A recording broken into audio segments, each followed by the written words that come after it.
Mark chapter 1 records a man with leprosy on his knees in front of Jesus, breaking every law that governed his life just by being that close. Jesus reaches out and touches him, and the disease is gone. Then comes the part that makes no sense. In the same breath, Jesus orders him to tell no one. The man who just had his life handed back to him is told to bury the proof. To feel how strange this is, you have to know what this man had lost. Leviticus 13 lays out the sentence in detail. Torn clothes, uncovered head, a hand over the upper lip, and a cry that had to leave his own mouth wherever he went. Unclean, unclean. Verse 46 finishes it. He shall dwell alone. Outside the camp shall his dwelling be. This was not a medical quarantine that ended with treatment. The Hebrew word behind leprosy, zara'at, covered a range of skin conditions, and the priest's ruling was less about diagnosis than about status. The man was declared cut off, from worship, from family, from touch. He had not been touched in years. Then read what Jesus does before he speaks. Mark says he was moved and stretched out his hand and touched him. Under the law, contact ran one direction. Touch the unclean, and the uncleanness transfers to you. Here it runs backwards. Cleanness moves out of Jesus and into the man, and the flow of the entire purity system reverses at a single point of contact. Now the command. Mark 1:43 uses a verb most translations soften. The Greek is embrimes amenos, from embrima omai, to snort, to react with heavy, almost fierce feeling. John uses the same word for Jesus at the tomb of Lazarus, deeply shaken. And the next verb is harder still. Exabelen, he sent him away, but literally drove him out, or cast him out. The same word Mark uses for casting out demons. There is nothing gentle in the phrasing. Jesus heals with compassion and then, with visible force, pushes the man out and demands his silence. But not total silence. Verse 44 gives the one exception. Say nothing to anyone, but go, show yourself to the priest, and offer for your cleansing what Moses commanded, as a proof to them. That instruction points straight to Leviticus 14, the only passage in the law where a priest inspects and certifies a healed leper. The phrase "as a proof to them" translates eis martyrion, as a testimony, a legal witness. Jesus is not erasing the evidence. He is choosing who gets to certify it. Priestly ruling in the temple? Yes. Crowd rumor on the road? No. Watch what happens when that line is crossed. Verse 45. The man goes out and begins to proclaim it freely, spreading the word, so that Jesus could no longer openly enter a town. The healed man's testimony does exactly what the command tried to prevent. It shuts the towns to Jesus and drives him into the wilderness. So the paradox stands, sharper now. The one person with power to cure disease treats the report of the cure as something to be contained. He controls not the miracle, but the story of it. The question is why? And this scene is only the first of many. One order to stay quiet could be circumstance. What Mark records is a habit. Trace it, and the shape of a deliberate policy appears. Mark 5 has Jesus raise a 12-year-old girl from her deathbed in front of her parents, and verse 43 says, he charged them strictly that no one should know this. A child walks out of death, and the witnesses are put under gag order. Chapter 7. A man in the Decapolis who could not hear and could barely speak has his ears and tongue opened, and verse 36 reads, Jesus charged them to tell no one, but the more he charged them, the more zealously they proclaimed it. Chapter 8.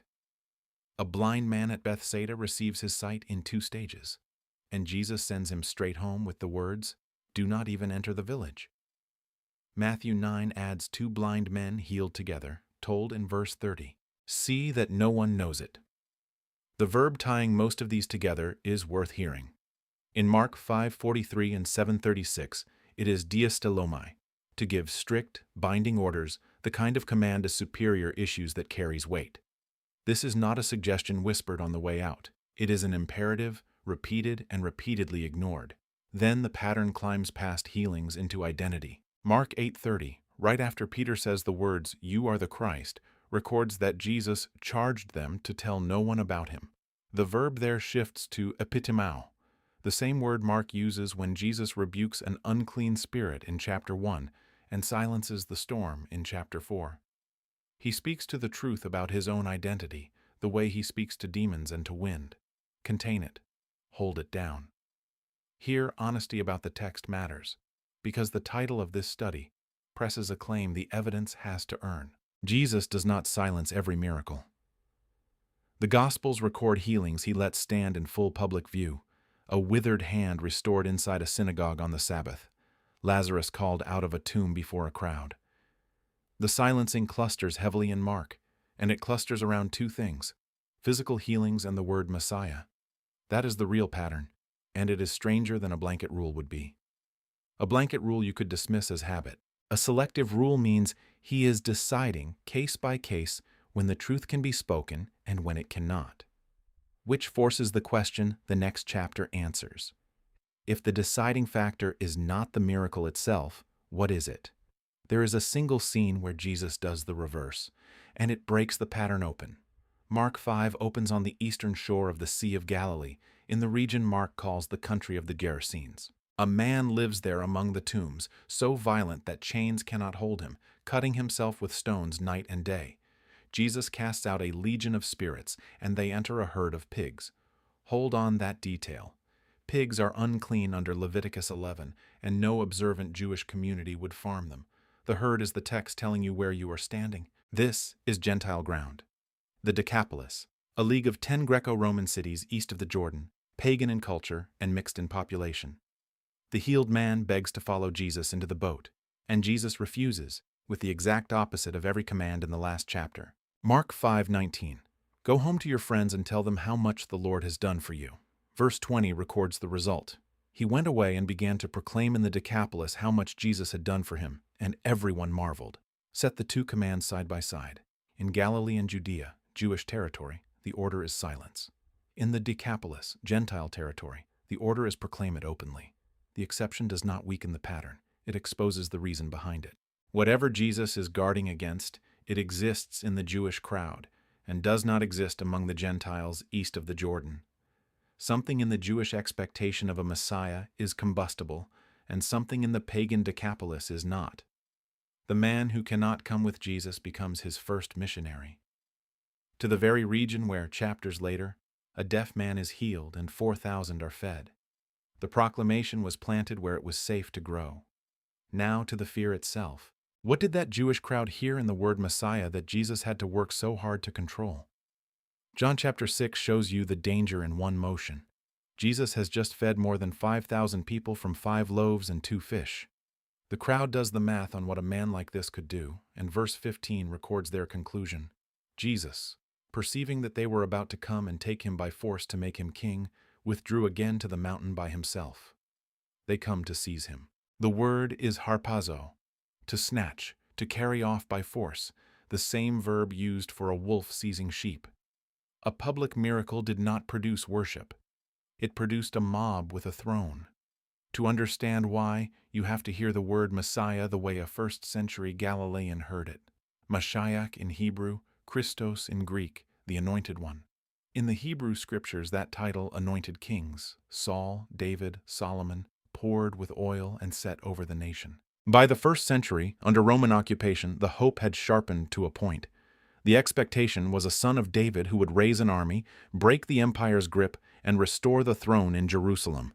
Political, military, national. Every healing fed that reading. A man who commands disease, multiplies bread, controls the sea. That is exactly the resume of a liberator who could feed troops and heal the wounded on a march to Jerusalem.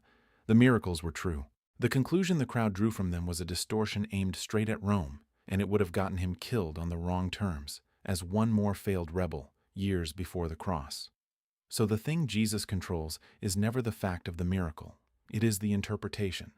He lets the deed happen and suppresses the caption the crowd wants to write under it. Silence buys time for the true meaning of Messiah to arrive on its own terms. And the next chapter shows he told his disciples exactly when the silence would end.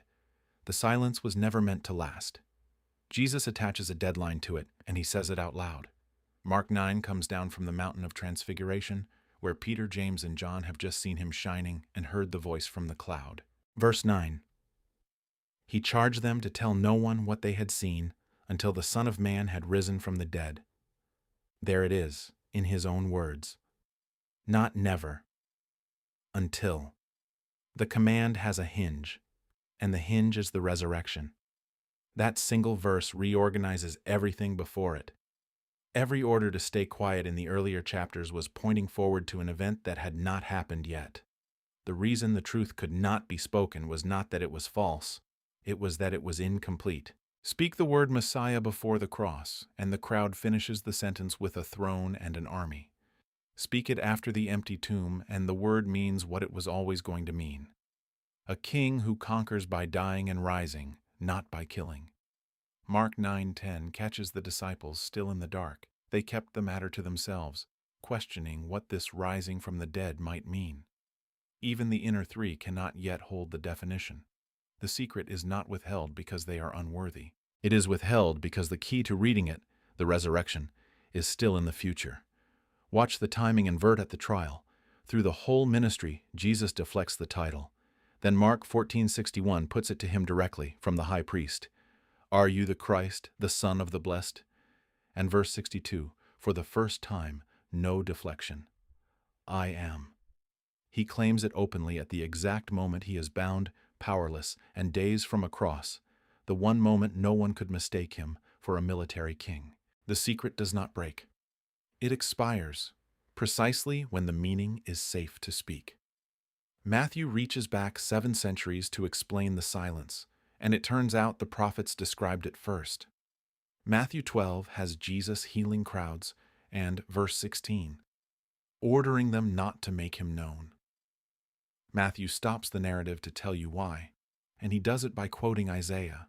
Verses 17 through 21 cite Isaiah 42, the first of the servant songs. Behold my servant whom I have chosen. He will not quarrel or cry aloud, nor will anyone hear his voice in the streets. Read that against the Messianic Secret and it clicks into place. The servant does not campaign. He does not raise his voice in the public square to be crowned. The silence in Galilee is not evasion. It is prophecy being fulfilled in real time, a portrait painted centuries earlier coming to life detail by detail. Isaiah carries the silence further into chapter 53, the servant crushed for others. Verse 7, he was oppressed and he was afflicted, yet he opened not his mouth. Like a lamb that is led to the slaughter, and like a sheep that before its shearers is silent, so he opened not his mouth. The same restraint that governed the healings governs the trial. When false witnesses accuse him, Mark 14:61 says, he remained silent and made no answer. The lamb before the shearers keeps quiet all the way to the cross. Now follow that lamb to the end of the book. The self-restraint runs from Isaiah's scroll through the Galilean roads to a courtroom in Jerusalem, and then it reverses completely. Revelation 5 shows the throne room of heaven, and the one who would not let his voice be heard in the streets is announced by every voice there is. Verse 12, worthy is the Lamb who was slain, to receive power and wealth and wisdom and might and honor and glory and blessing. The silence had a purpose and the silence had an end. What was hushed on the dirt roads of Galilee is sung by the whole creation around the throne. The Lamb led silent to slaughter is proclaimed king out loud, forever, by everyone. There is a logic here that reaches past the Gospels and into ordinary life. The silence was never about hiding something false. It was about protecting something true from being understood too early and twisted into something else. The crowd was not wrong that Jesus was Messiah. They were wrong about what the word meant, and hearing it too soon would have locked in the wrong picture. So the truth waited for the one event that would make it unmistakable. That is often how it works. Something happens that you cannot read yet. A door that closes, a plan that collapses, a stretch where nothing seems to be moving.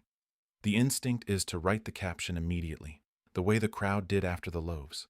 Seize the meaning, force it into a shape you recognize. But some things cannot be read from the middle. They need the whole picture, the resurrection at the end of the story, before the earlier pages make sense.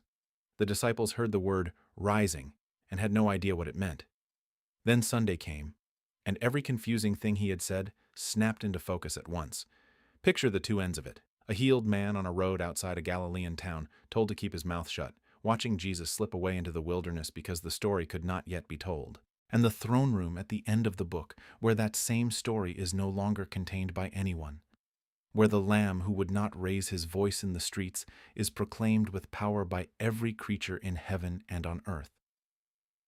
The command that made no sense in Galilee was holding the truth steady until the cross could give it its meaning. Silence, then the shout that never ends. If this study opened up connections in the text you had not seen before, that is the whole reason this channel exists. Subscribe so the next one finds you. Leave a comment with the passage that stayed with you, and share this with someone who would sit with it. That is how more people come across studies like this. And if it moved you, pray for us. We will see you in the next one.